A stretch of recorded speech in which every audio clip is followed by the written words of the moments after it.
chế khá thì khá mà cũng ya u lô bơ ca câu thì pia ya thì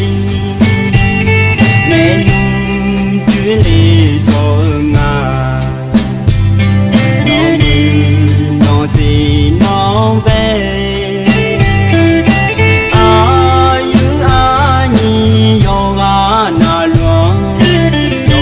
cho xa đu yo em mà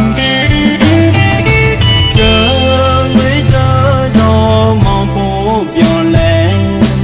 mai yêu dễ mưa đi phía ya đi ang ca cho a kha ra có đi phía nu đi giờ a cha mà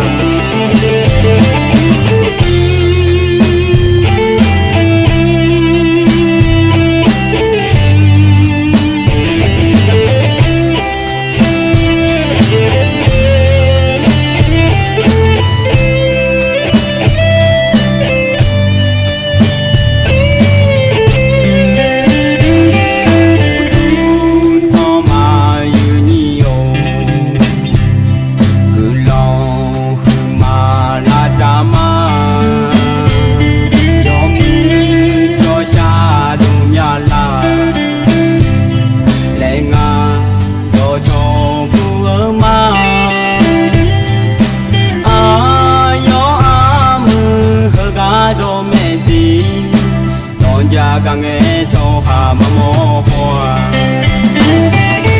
trên con khá ga cho cho yo mừng cho xa trong nhà lâu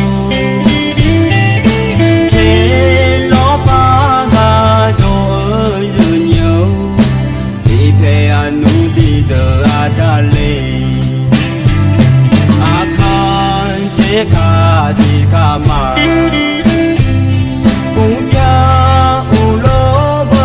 câu thì pia ya thì mẹ nhung chuyện lý số ngà nó mừng nó gì nó về a nhi yo ga na luang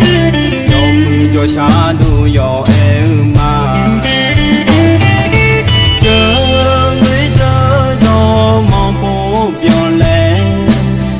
yêu dễ mưa đi phía ya đi ang ca cho a kha ra có đi phía